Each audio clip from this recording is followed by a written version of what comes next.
बऱ्याच जणांना कारली सहसा आवडत नाही, तर अजिबात कडू न लागणारी चमचमीत चटकदार मसाला भरली कारली एक विशिष्ट मसाला म्हणून दाखवणार आहे। अशी रेसिपी जी कोणालाही आवडेल।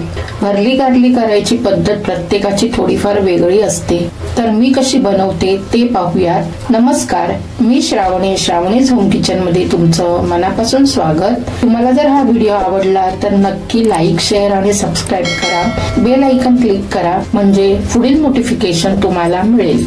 तर इथे छोट्या आकाराची कारली घेतली आहे। ही कारली चांगली धुवून घेतली आहे। कारली कुठलीही घ्या, मोठी असेल तरी चालेल। ही अशी देठाची घ्यायची। असं कारली गडद किंवा फिकट हिरव्या रंगाची असते। कारली घेताना शक्यतो त्याच्यावर काटे कमी असतात अशी कारली घ्यायची, ती जास्त कडबट नसतात। तर ह्या कारलीचा वरचा जो काटेरी भाग आहे तो काढून घ्यायचा आहे, सुरीने काढून घ्यायचा आहे।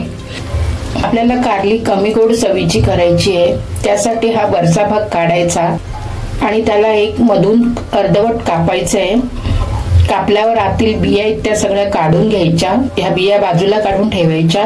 या सगळ्या बिया काढून झाल्या आहेत। तर ही कारली अशी तासून झालेली आहे। आता इथे एका बाउल मध्ये पाणी घेतलंय, त्यात अर्धा चमचा मीठ घालायचं, अर्धा चमचा लिंबाचा रस पिळायचा आणि मिक्स करून तासलेली कारली त्यात भिजवायची। असं केल्याने कारली खाताना कडवट लागत नाही।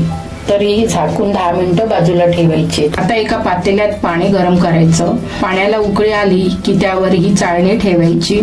10 मिनिटं भिजत ठेवलेली कारली यावर ठेवून द्यायची आहे। कारली लवकर शिजत नाही, म्हणून ही अशा प्रकारे आधी वाफून घ्यायची आहे। 3 ते 4 मिनिट वाफवायची, अधूनमधून अलटून पलटून घ्यायची।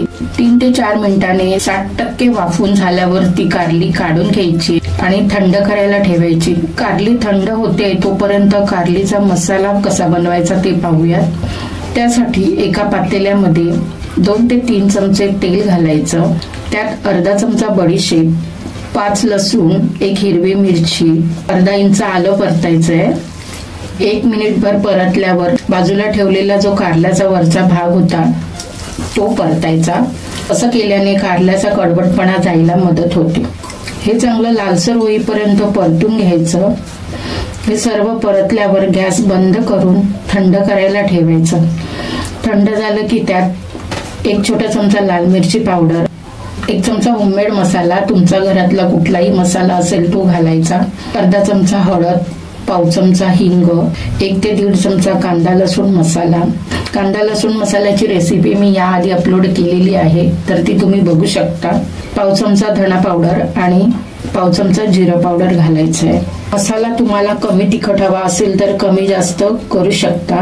यानंतर 2 चमचे सुकं खोबरं भाजलेलं घ्यायचंय। माझ्याकडे हे सुकं खोबरं भाजलेलं आधीच होतं ते घेतलंय। 2 चमचे भाजलेले शेंगदाणे हे सालासकट घेतलेत। सालासकट घालायचे कारण त्या शेंगदाण्याच्या सालामध्ये पण एक विशिष्ट चव असते, ती त्यामध्ये उतरते आणि मसाला चांगला होतो। 2 चमचा फुटाण्याची डाळ, ही डाळ घातल्याने मसाल्याची ग्रेव्ही दाटसर होणार। 1 चमचा भरून चिंच आणि तेवढंच गूळ घ्यायचं आहे। चवीपुरतं मीठ घ्यायचं आणि त्यात थोडंसं पाव चमचा सेंधव मीठ घालायचं। सेंधव मिठाने मसाल्याला चटपटीत चव येणार। आता हे जिन्नस मिक्सरला जाडसर वाटून घ्यायचंय, पाणी न घालता वाटून घ्यायचंय।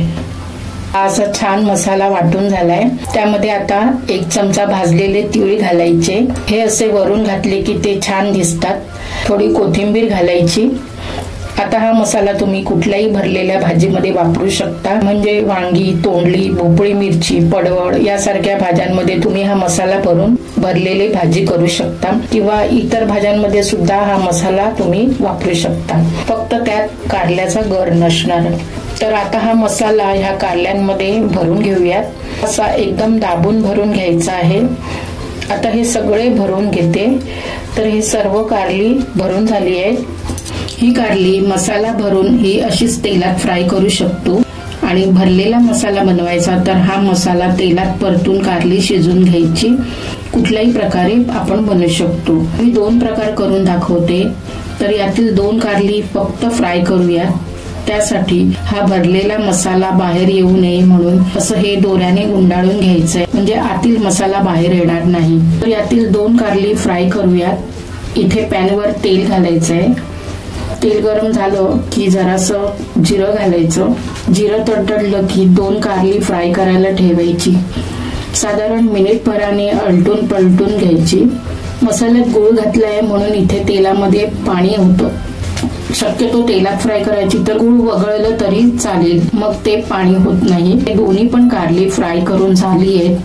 कारली आधीच वाफवल्यामुळे फ्राय करायला जास्त वेळ लागत नाही, ती पटकन तयार होतात. आता मसाला भरलेली कारली करूयात. त्यासाठी 2 ते 3 चमचे तेल गरम केलं की त्यात थोडं जिरं घालायचं. जिरं परतलं की उरलेला मसाला परतायचा. मसाला चांगला तेलावर परतला की त्यावर भरलेली कारली घालायची आणि हा मसाल्याबरोबर मिक्स करायचं. मिनिटभर परतल्यावर त्यावर थोडं पाणी शिंपडायचं.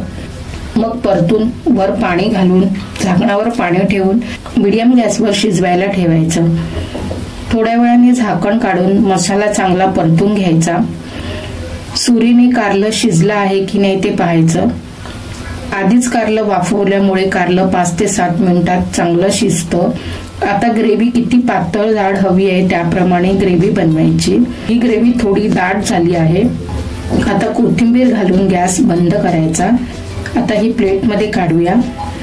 जास्त तिखट नाही की कमी तिखट नाही, एकदम परफेक्ट प्रमाणात मसाला बनवला आहे. ह्यामध्ये फुटाणे घातल्यामुळे ह्या मसाल्याची चव बॅलन्स होते आणि दाटसर होते. अगदी न आवडणारे सुद्धा आवडीने खातील अशी अजिबात कडू न लागणारी कारल्याची ही रेसिपी तुम्ही एकदा नक्की ट्राय करून बघा. तुम्ही पुन्हा पुन्हा बनवून खाल, इतकी जबरदस्त होते. भरलेला मसाला कारली तुम्ही कुठल्याही प्रकारच्या भाकरी सोबत खाऊन एन्जॉय करा. आणि वरण भातासोबत तोंडी लावायला कुठली भाजी नसेल तर असं भरलेलं फ्राय कारलं खूप छान लागतं. तर तुम्हाला ही रेसिपी आवडली तर सबस्क्राईब नक्की करा. व्हिडिओ पाहिल्याबद्दल धन्यवाद.